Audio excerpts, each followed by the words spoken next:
Hello and welcome to another exciting episode of On Board with Cruise Passenger, brought to you today by Regent Seven Seas Cruises.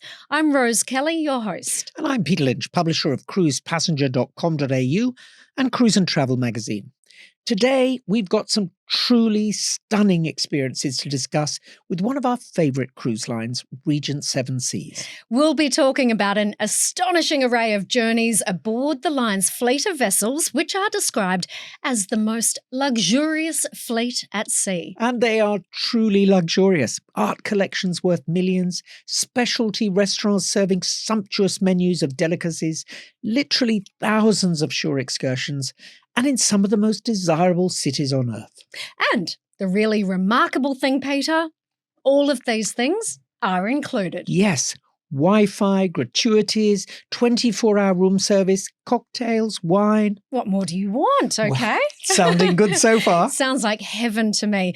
And now let's bring our guest on today. Lisa Pyle is the Vice President of Sales and General Manager for Asia Pacific, Regent Seven Seas Cruises, launching 137 new cruises in its latest Voyages collection for sailings between April 2026 and May 27. Welcome, Lisa. Thanks, Lisa. Rose. Thanks, Peter. It's great to be back on your couch again, speaking to you about all things Regent Seven Seas Cruises. Yeah, and all things. Wow, quite a few things, really. There is quite a few things. lot. And I mean, honestly, who would think that we're sitting here now in 2024 talking about 2026 and 2027? Are we wishing our lives away? I have to pinch myself. It does seem like that's far ahead, but it's not in cruising. Not in Regent's world. Yeah, These dates just fly by and these itineraries just fly off the shelf. They do. Congratulations. Some of these new voyages are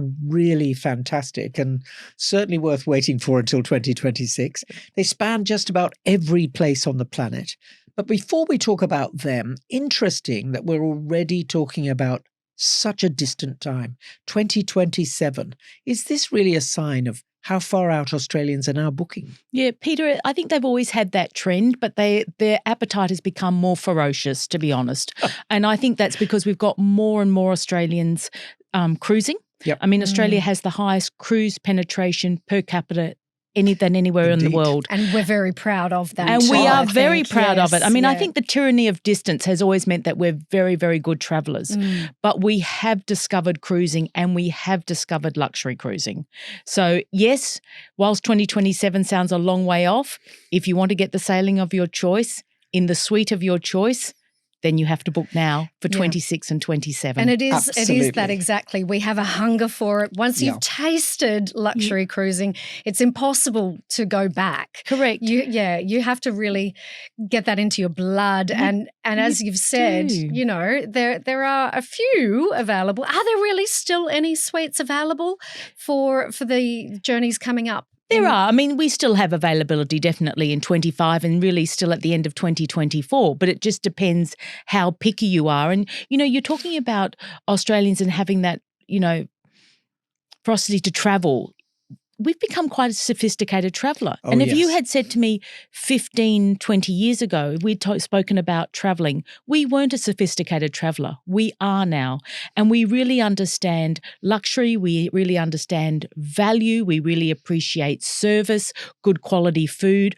We are an incredible traveller, the Australian traveller. And I'm really proud to say when I'm travelling overseas now, when you see Australians travelling, they really have become a sophisticated traveller. You're right. And indeed, we're one of the most popular travellers. Wherever I go and I ask people, they say, we love Australians. They are forgiving, they are gracious, and they really enjoy what we do. We do. We appreciate it. And we also say thank you. And I think we're quite humble. And the lovely thing about Regent, and I always say this, and I think it's one of the reasons why Regent is so popular with the Australian traveller, is that we're understated. Yes. It's not bling. It's that lovely understated luxury. And I think that's what Australians really like and appreciate. Now, before we go any further, because I know our readers will have their fingers on their dials even as we speak, is there a pre-registration period? When do sales open for these voyages? I would say sales open we've got a pre-registration. So we've got next week. Ooh. So next week we will start opening for pre-registration. So guests can start speaking to their travel advisor. Second week of July. They can start speaking to their Regent cruise consultant. And then we go live with the sailings on the 23rd of July. Excellent. Ooh, so correct. Get in quick. In the diary. Get in quick, especially if you're wanting one of those distinctive suites. Yes. Peter and Rose, it's really important that you start looking at those sailings and really identifying the ones that you actually want to go on and the suite type, because there is a suite type for everybody. It depends on the distance of the sailing, the ship that you're on, what you're looking for out of your suite. So just have a really good look, and you can do the virtual tour of all the suite types on the website. That's very handy. And I think it's true to say that the best suites go first. The best suites do go first. It's very opposite to hotels, I have to say. So the top suites sell from the top down. Yes, so absolutely. So the top suites go first. Now, so the message is hurry. Yeah. Don't think about it too long. Yes, exactly. Yeah. Last time we spoke with you, Lisa, we were talking about the last Regent series had 5 Grand Voyages. Yes. And they were departing for 25-26, ranging from 61 nights to 117 nights. So what's available in this next range? I'm really excited. And I say that every time, Rose, but I am genuinely really excited about this next new season launch. One, because we've taken the new immersive overnight itineraries that step further. I love this. And I do too, because I think what we're doing there is we're appealing to a non-traditionalist cruise person. And it's for people that have maybe never cruised before, never thought about cruising, stayed in hotels and lovely resorts. And all of a sudden they're going, wow, I can get exactly what I get from a resort that I can get from a cruise. And so we've got these immersive overnights. They stay 2 to 3 nights in every port, and you really get to delve into that port and do destination immersion. It just gives you that lovely, like if you're in Bordeaux. I love being in Bordeaux. And who doesn't love to wander the old town of Bordeaux and find a beautiful bistro for dinner, or go and visit one of those beautiful 9,000 chateaus that are in and around that area. So it just gives you that longer period of time. So I always say it's best of land and sea. So that really excites me. We've got 4 brand new Grand Voyages from 60 nights through to 82 nights. 2 of them involve Sydney. Ooh, and I am really excited about this. And I am going to reveal it on this podcast. Excellent. I am going to reveal it exclusively here. So there is a Tokyo to Sydney. Fabulous. And how's this one? Barcelona to Sydney. Oh, wow. Oh, I know. Wow. That one will not stay on the shelf very long. I don't think so either. So 2 out of the 4 Grand Voyages involve Sydney. And I am really excited about that for our market. Sounds great. And Barcelona to Sydney, which way would you go? Africa? I'd have to look, Peter. So I Just I have to look at that itinerary, but I can get it out and find it and tell you. I think it may be coming up, actually. Because I think I picked that one too. Yeah, it's beautiful. Yeah. I actually don't, I have got some day-by-days, I have to be honest, but I haven't seen route maps together, but I do believe it is down the coast of I think it Africa. Is too. Okay. Wow. I've seen the itinerary. And it's going to be a magnificent journey. Imagine sailing, Peter, from Barcelona to Sydney. I mean, 2 of the most vibrant cities in the world. You have to love that particular sailing. Fantastic. From your favourite city on earth to your own backyard. Yeah, and only one flight. Even better. So let's talk also about another one, Seven Seas Splendor. Yes. Which is Miami to New York and a whole lot in between. Well, you've got a choice of 2 actually, Rose. So you've got so this is the World Cruise in 2027. Okay. On the Seven Seas Splendor, a magnificent ship. She's fabulous. She is beautiful. We saw her launched. And so you have a choice there of either Miami to New York, 120 nights, or Miami to Rome. So you can go a bit longer. So I have to say most of the Australians who booked the World Cruise for 2027 took the longer voyage, and I can understand why. What a beautiful voyage. So yes, you do have the 2 choices in 2027. But that cruise also, I think, takes in Australia. It does take in Australia, absolutely. So a fantastic journey again. Jamaica, Costa Rica, the Panama Hotel, Mexico, Los Angeles, Honolulu, and the east coast of Australia. And the east coast of Australia. I know. So if you come home, you can pat the dog, maybe change your wardrobe. And better still, take straight off to Indonesia, Singapore, Malaysia and Sri Lanka. That's correct. Absolutely. It sounds like a lovely way to travel, doesn't it? It does. But also throw in, is it Arabia, Egypt, and then all ports in the Med before crossing the Atlantic to New York?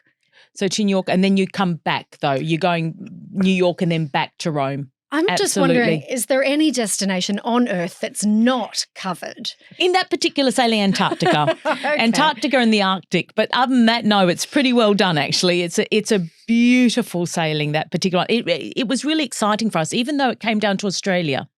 It was a very exciting sailing for us. The itinerary is beautiful. The ship is beautiful. Of course, having the Splendor do the World Cruise meant that we could have more people because it's slightly larger than the Seven Seas Mariner. So it's been fantastic. We had a wonderful response out of Australia. So, yes, it's going to be a wonderful World Cruise. And let's not forget 486 shore excursions. 486. It's going to keep you busy, isn't it? I would think that would be You don't have time to really rest. busy. Okay, so here's the big question now. How much does it cost? Okay, so it actually started, it was a very good pricing. So for the 140 nights, it was starting at about approximately 137,000 Australian dollars per person.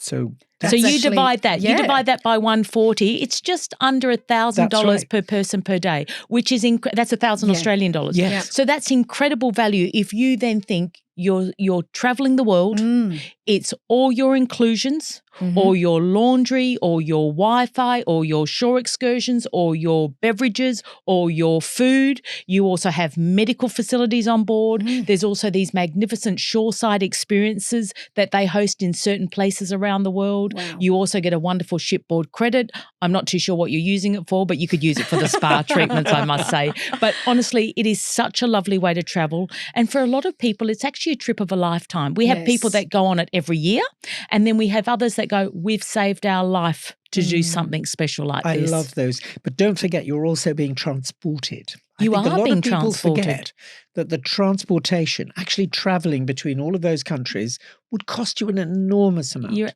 Let's not even go to the hotels, the restaurants, and then, of course, you'd have to arrange it all. Yeah, it takes out a lot of angst. Oh, my goodness. It takes out a lot of angst. You're absolutely right. If you attempted to do that, by land or by air, I don't think a marriage would survive, really, would it? The public transport. But, I always think, too, what I love about their longer voyages and the world cruises and the Grand Voyages is you meet like-minded people.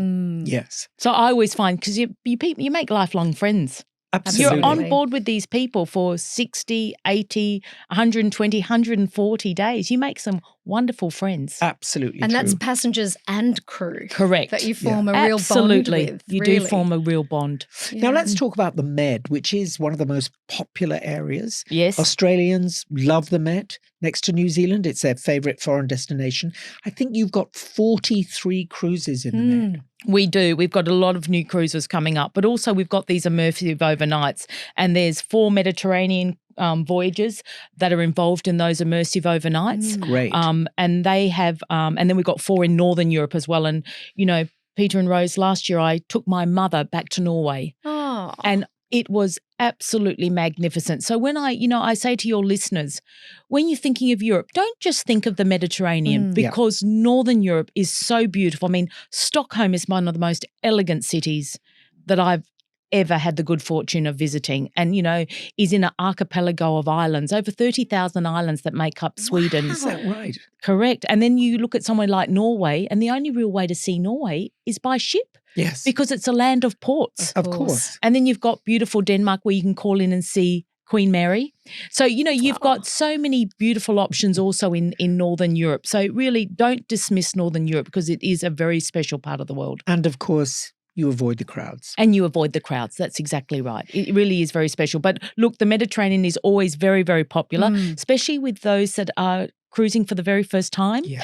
And, our cruises go anywhere from 7 nights. So it's a wonderful sampler for those that are thinking about cruising and haven't quite made the decision yet. I would say to them, when you're in Europe next, have a look at one of our Regent Seven Seas cruises Mediterranean voyages and trial one of the 7 nights. I think you'll be so pleasantly surprised, and some beautiful itineraries. Are some of those itineraries offered during shoulder season as well? So They you're are. able to beat the crowds. Yeah. Correct. And they're very popular with Australians love travelling in the shoulder seasons. Yes. One, Yes. because we're beating the crowds, but also don't forget the weather. Yeah. Yes. I mean, it can get very, very warm in summer in Europe. Now, some people love it.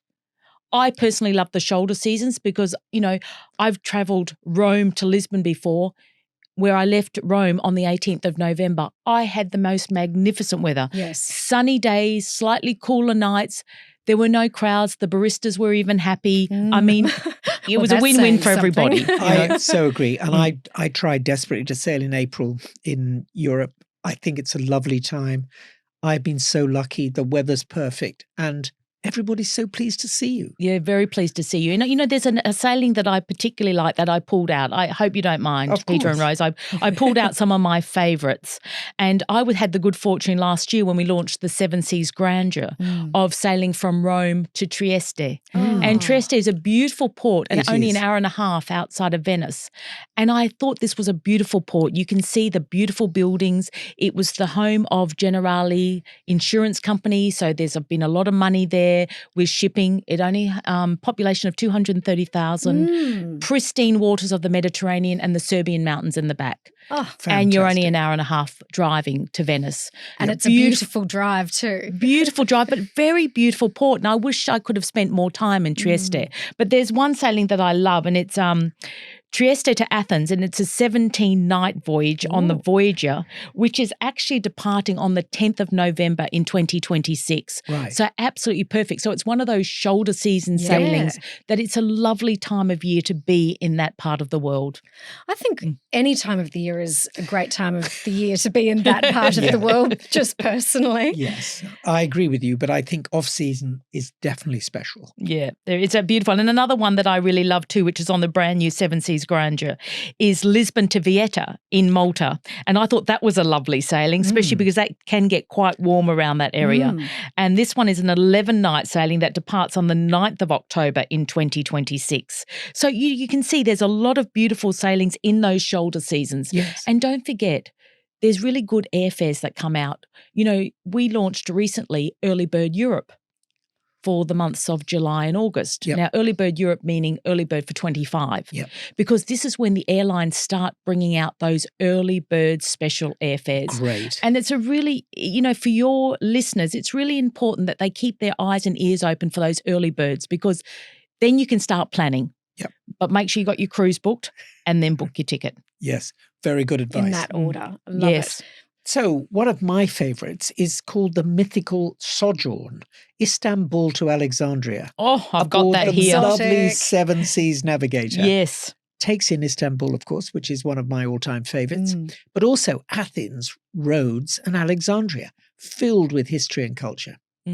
That is a beautiful sailing, Peter. And the one thing lovely about that particular sailing, if you because combination or what we call back-to-back cruising is very popular with Australians. And that particular sailing, you can then go Alexandria to Athens. Oh, So you can go beautiful. Istanbul to Alexandria and then Alexandria to Athens. And honestly, are you seeing the best parts of the world and history? It's Wow. incredible. And what about the food? Yes, that would be tremendous. Yeah, beautiful sailing. Oh, yum. Also, I'm hearing that Panama and the Caribbean are also some of the next most popular with the Aussies. I think so. I mean, we're seeing an uplift there in interest, and there's some beautiful sailings. You've got your round trip Miamis as well, but South America, we're really starting to see South America. The queries are coming in for South America. That's And I interesting. really do feel that that's because we couldn't get there for so long because of the airlift. So now we're seeing people asking about South America again. So Right. make sure you have a look at some of those beautiful sailings too, like round trip Buenos Aires or Buenos Aires to Santiago. Love It's as Buenos well. Aires. Beautiful. Up the Amazon, there's some gorgeous sailings. Spectacular. That sounds fantastic, I must say. And- And then Northern Europe you mentioned, but Reykjavik. Reykjavik, still very, very popular. We have the round trip Reykjaviks or London to Reykjavik, Reykjavik to London, round trip Reykjaviks. These are beautiful sailings, but make sure with those particular sailings you're getting in quick because it is still a hot destination, even though it's cool. It's a hot destination. Yeah, what about chasing Eric? Eric the Red. Eric the Red. Yes, it's one of your special cruises. Apparently. One of the Eric the Red. Wasn't he the red-headed man who was discovered in Greenland? He discovered Greenland. He discovered Greenland. Mm-hmm. Yes. That's one of your Quirkier cruises. Quirkier cruises, that's correct. It does go. It goes to Kukatok, and it's beautiful. That there's a combination cruise that actually goes from London and calls into Iceland and then does Greenland as well. Gosh, it's absolutely beautiful. Oh, stunning scenery there. Okay, so we're also hearing about 3 cruises in Africa and Arabia, which is another area, of course, that is growing in popularity, and 16 cruises in the ever-popular Alaska, and 6 in Australia and New Zealand, and 3 in the South Pacific. Yes, and there are 5 transoceanic cruises. There is, but I want to talk about, Rose, you raise a really good question, because Alaska, we've seen some really incredible numbers rising out of Australia to go and visit Alaska. But in the 26-27 season, we've got a couple of sailings that I'd like to touch on because I think they're slightly different. We do have the 14-night Vancouver to Vancouver, but we also have a round-trip Seattle, which is a 10-night sailing. That's a beautiful sailing. And a Seattle to Tokyo sailing. Oh, that would be fabulous. Very different. We still do the Vancouver to Tokyo and Tokyo to Vancouver, but we have this new sailing, Seattle to Tokyo, which I think is a beautiful sailing. So I'd like to point that one out to your listeners. Sounds absolutely fantastic. That would be a hit for sure. So 19-night sailing. And then, of course, we've got some lovely new ports of call in Africa, Rose. Yes. So we've got Tanzania. Yes. So we've got Zanzibar, which of course has been a part of Tanzania. Yes. Well, it's been a part of Tanzania since the early 60s. It's a beautiful spot. It is part of the old spice route. Exactly. And it's my old stomping ground because I lived there for 3 years. And it's a lovely, lovely stop. So you've got Zanzibar, you've got Mombasa in Kenya, where we've got a very large population of Italians that still live in Mombasa in Kenya. Really? You've got beautiful Praslin in the Seychelles, which is one of the most beautiful beaches. It's one of the UNESCO World Heritage beaches, Praslin. It's a gorgeous beach there. We've got Maputo in Mozambique. We've got East London in South Africa and Agadir in Morocco. So what would you do in the East African port calls? Oh, what kind of shore excursions? There's a lot to do there. I mean, you'd be definitely, somewhere like Zanzibar, you would be definitely going to see the spice route. Yes. You'd be definitely visiting Stone Town. You might be going out to the West Coast, which is Kawengwa, which is beautiful, beautiful beaches. You've never seen anything like it. White sand. Just pristine. It's pristine, absolutely. You could go and do snorkeling because it's known for diving around those areas. Yep. There is a lot to do in and around Zanzibar. Terrific. And lots of history. But perhaps the journeys that are most fascinating are the Grand Voyages. There are 4 of these special journeys curated by Regent's destination team this year. I think there are 2 that Australians will particularly love. Tell us about those. Yes, Peter, I must admit, I think they have the best time, the itineraries planning department, planning these cruises because it must be amazing because they get better and better every year. So we have 4 magnificent Grand Voyages this year, which I always get very excited about.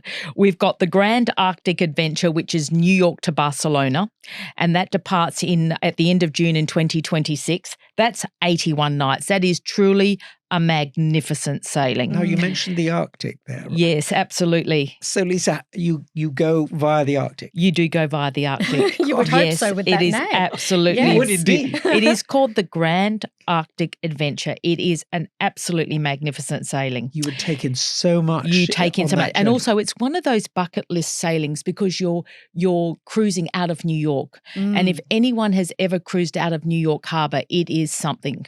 I mean, it is truly very, very special. List, isn't it? It really is bucket list. Yeah. So that leaves in June 2026 and is 81 nights. Okay. Then we have the Grand Asia Exploration, which is Tokyo to Sydney, which departs in October 2026. It's 60 nights. That's a beautiful sailing. Gets you down just in time for Christmas, which is wonderful. Christmas and New Year in Sydney, absolutely perfect. And that's on A lot of Southeast Asia. It does. It's actually very intense. Southeast Asia, you get to go to some beautiful places. Plus, of course, you get to see Japan. Yes. But you really are coming down through Southeast Asia and you're seeing some beautiful ports to call there. That's 60 nights on the Seven Seas Explorer. Let's talk about some of those destinations there. Kyoto, Tokyo, Osaka, Hong Kong, Hanoi, Ho Chi Minh, Singapore, Bangkok, Jakarta, Bali, and then around Australia. Around Australia. And you don't forget when you're doing the Indonesia, you're also doing that beautiful Indonesian archipelago as well, calling into Komodo. And I definitely want to see the Komodo dragon before then going down the East Coast. I apparently don't wear red. Did you know that? Well, Rose, you wouldn't be good in Komodo today. I'm wearing red today. Yes, no, today's not my day. You buy a dragon. They are a dragon. That's exactly right. They're feisty they see and they're red huge. and they attack. They're huge. They're just beasts. Yeah, they are okay, beasts. Today's not my day. But that's a really beautiful sailing, especially for those people, once again, who only want one flight. So one flight to Tokyo, get on the beautiful ship and then come back down. Perfect. The next one is the Grand Continental Sojourn, which is the Barcelona to Sydney. Yes. And that departs in November 2026. It's 82 nights on the Seven Seas Navigator. And I love the fact that it's on the Seven Seas Navigator because she's the smallest of our ships, which means she can get into all the very smaller ports. And they do that friends. deliberately. Yes, it's lovely. you get to know all of your fellow passengers a little more intimately. Very, very nice. Yeah. That's a beautiful sailing. And that one contains Africa, Arabia, India, Asia, and Australia. Correct. Coming that is down from absolutely Darwin. right. But I do have to say this next one I find just fascinating. And it's the Indian Ocean Odyssey. It's the first time we're doing this. And it's Cape Town to Barcelona. And this is 61 nights. This is on the Voyager. This is on the Voyager and Okay. it departs in February 2027. And that just sounds like a beautiful sailing. Oh, that's my birthday. How convenient. I know. It's yours. Okay. So in this one, I'll be going to Madagascar, Mauritius, the Seychelles, Maldives, Arabia, and then through the Suez Canal to Israel and then onto the Med. Absolutely. What a great It is a birthday. beautiful, beautiful sailing because you've seen Everyone sounds fabulous. so many different parts of the world on that particular sailing. Oh, It really is very lovely. Wow. Really amazing. And do any of those contain that amazing staying in ports longer? Yes, absolutely. So, part of the whole reason of the Grand Voyages, actually we do a number of overnights in ports. Brilliant. So we get to stay at least 2 days in a number of ports. And we also do these magnificent shoreside experiences, very similar to the World Cruise. So it's a really lovely way, once again, to see the world. And if you don't have 140 days for the World Cruise, then maybe you do have between 60 and 81 or 82 days for the Grand Voyage. I think that's actually a great idea. So many times you feel like you visit a place, but you just get to taste it. You don't really get to sit and stop. And some of these destinations are so exotic. You want to just stop and stand still for a minute and take it in. Have a meal, soak up That's some right. culture, get to talk to the local people. So important. And also, I think some of the destinations that we've been speaking about, especially the more exotic destinations, it really is the best way to see them is by cruise. Yes. Because I agree. you're immersing yourself, you've got the safety of the ship, you've got your beautiful, because some of the destinations don't have the infrastructure. Yes. The beautiful hotels. I mean, you've got, in Africa, when you go and do a safari, you've got lots of smaller safari camps or lodges. They're not big.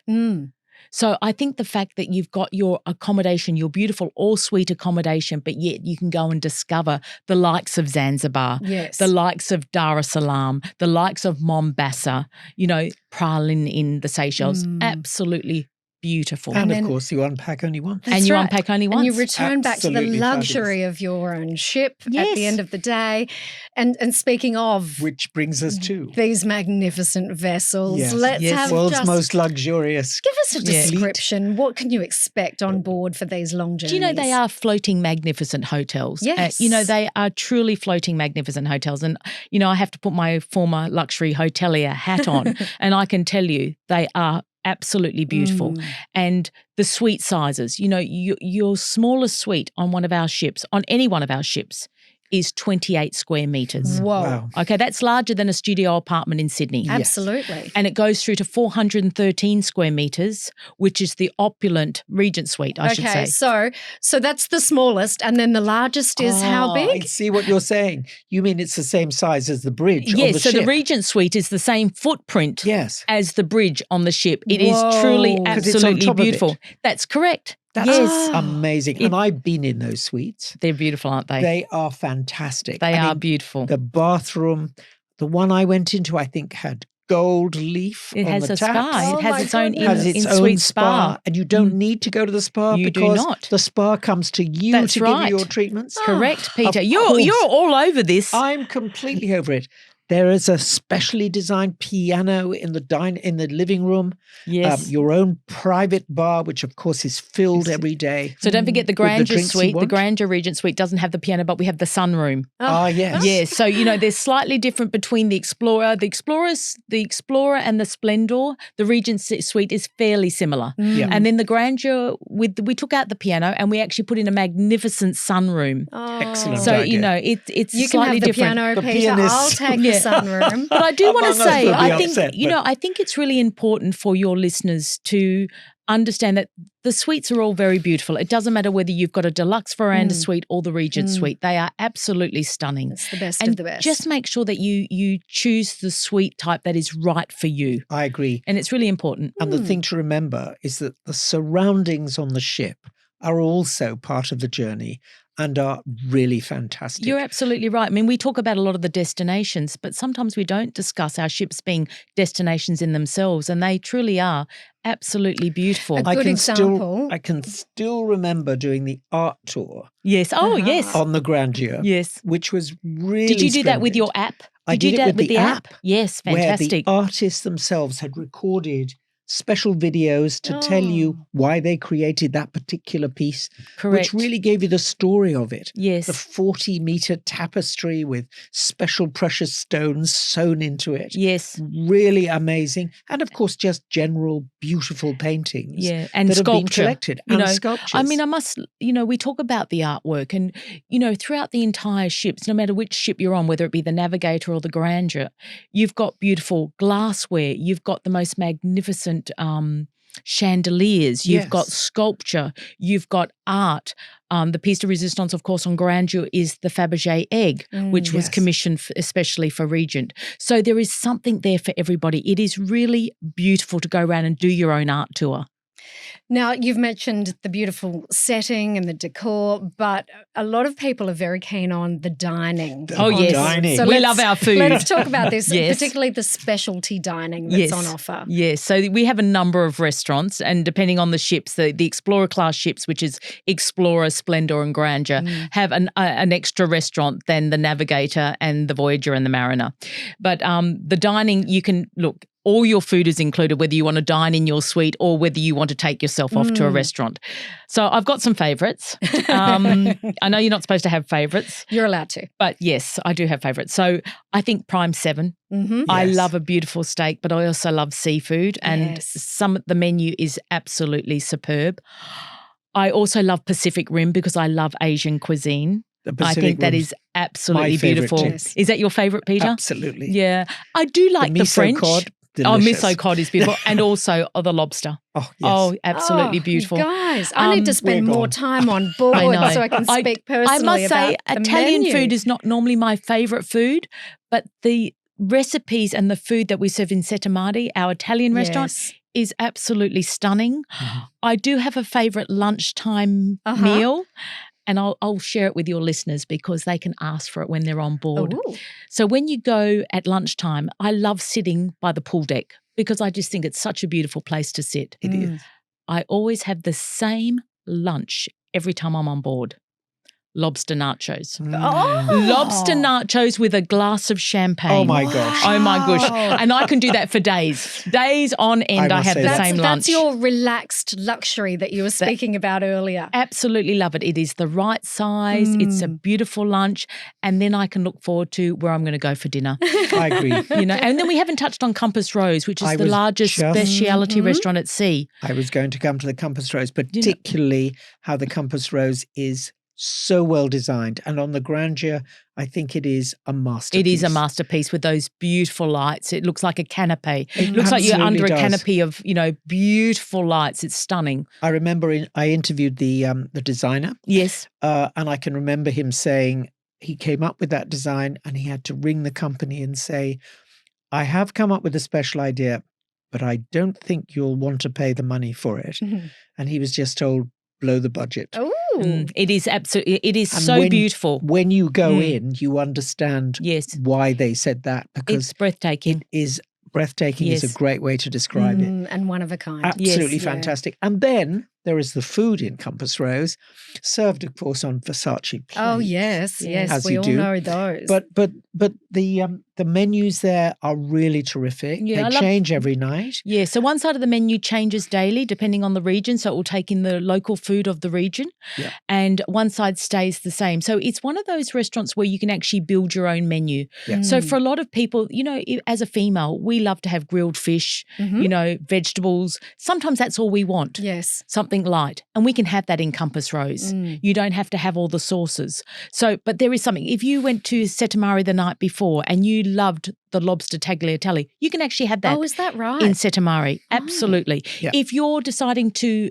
eat in your suite because you're having a day that you just want to be really relaxed and decided that you want to sit on your balcony and enjoy a dinner or a lunch, then the menu comes from Compass Rose. Wow. So it's a very, very good menu. I'm just wondering, is there ever a point where you offer like a Greek feast in Compass Rose? Because I'm hoping you don't. They're well known for breaking the plates. We won't break any plates. We don't want to break those Versace plates. I haven't heard of a Greek feast. I mean, we definitely have some beautiful Greek dishes, but what I have, what we do is caviar and champagne brunches on a Sunday. Yes. And they are very, very special. You have the caviar cart, right? Correct, we do. Which gets trundled around and anyone can help themselves. But also the brunch setup for the caviar and champagne brunch on a Sunday is spectacular. The lobsters are beautiful. everywhere. The seafood is incredible. Spectacular is the only word for it. Yes, and then in the afternoons we serve high tea.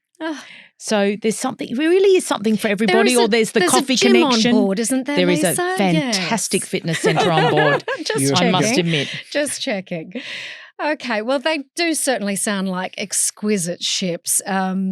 We've spoken now about how beautiful the ships are, but of course it's the memorable moments as well that people do remember. And Peter, I think you might have a very special moment. Well, Rose, I'm so glad you asked. Memorable, well, it's certainly a talking point.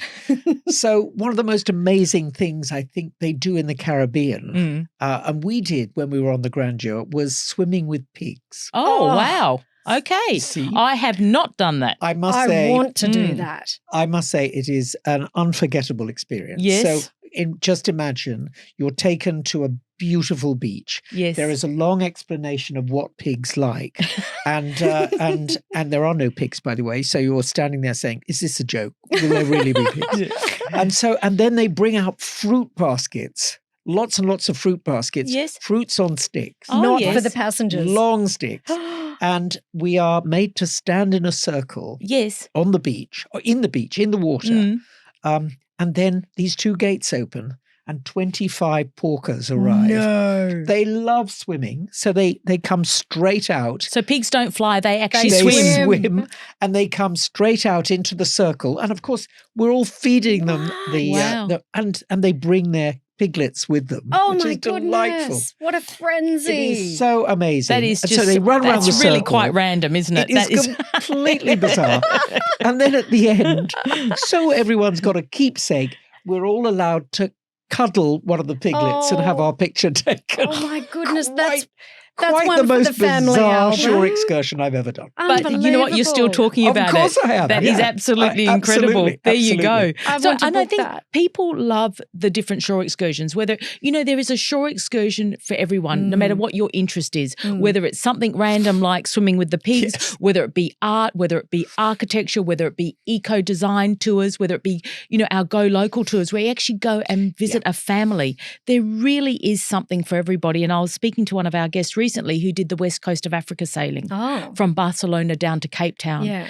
And they said the shore excursions were exquisite because they would never have got to know about the destinations they went to without the incredible shore excursions that we put on for the guests. And their photos were millions of memories. And Lisa, you mentioned families as well. So a lot of people are choosing to cruise as family groups now and multi-generational. So with that, you would expect that, you know, the grandparents might have a certain activity level they're capable of. And then, you know, and then you've got the younger cruisers. So you would cater to everyone within the family. There's all different levels. Definitely when it comes to shore excursions, there's different levels. And we make sure that we absolutely identify the different levels so people aren't doing a shore excursion that is beyond their means. When it comes to children's programs, we do offer a children's program in Alaska. Yes. And it's a scientific program. So, you know, that is lovely. Incredible because Alaska is such a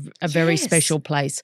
But if you're in Europe, there's a number of different shore excursions to choose from. But I love the idea of having my kids on board a cruise where they're actually learning at the same time. Yeah, well, that's Alaska. We have that education program in Alaska, which works very, very well. So it's a floating classroom It as is well a floating as the floating classroom. hotel. Absolutely. I love that. Lisa, it all sounds absolutely amazing. So where can we book? That's what our guests will be. That's what our listeners will be asking. Absolutely. So you please reach out to your preferred travel advisor, or you can visit us at rssc.com and ring one of our personal cruise consultants. But I know many of your listeners go through our wonderful travel advisor partners and they can reach out to them. Can I touch on one particular sailing? Yes. We have a couple of close to homes that I want to reveal on this particular with you on this particular podcast, because I think for your clientele, these are going to be very, very special sailings. I've got my finger on the dial ready to. Okay. So what we've done here is we have a Darwin to Bali, 7 nights. And we have Sydney to Darwin, 12 nights. And then we also have a round trip Sydney, which is 10 nights, which we've never done before. Wow. So there's some shorter sailings very close to home, which I think a lot of your listeners will go, oh my goodness, I want to give these a try. And a great chance to taste the Regent experience. And a great chance to taste the Regent experience. Absolutely. I think those 3 sailings that are shorter in length, close to home, are going to go very, very quickly. Yes, and I very think so popular too. destinations as well. Correct. You know, I'd love to even just try Darwin. Bali's one of my favourite spots. Yes. So what a great way to do that. Once again, we're talking about an airfare. Yes. You know, so absolutely fantastic. There's a really good opportunity there. They sound really brilliant. Absolutely. Well done. Thank you. Lisa, thank you very much indeed. Thanks so much for your time. These journeys sound really exciting.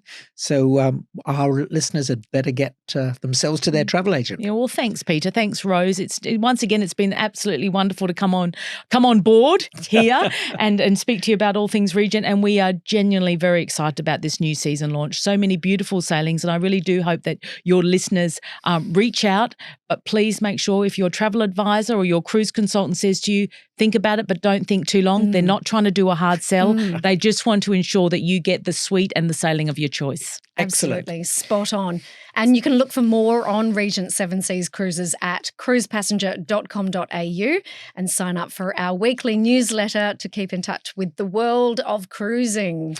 And the next edition of Cruise and Travel, our luxury magazine, gorgeous print magazine, is on sale now at selected newsagents, or subscribe at cruisepassenger.com.au/magazine. Yes, and that's, again, a massive thanks to you, Lisa, and we can't wait to see you again for the next podcast. Every time we see you, there's so much to talk about. So much to talk about. Thanks, That's Rose. Brilliant. Absolutely. Thank you for joining us Thanks today. again, Lisa. Thank you. My pleasure.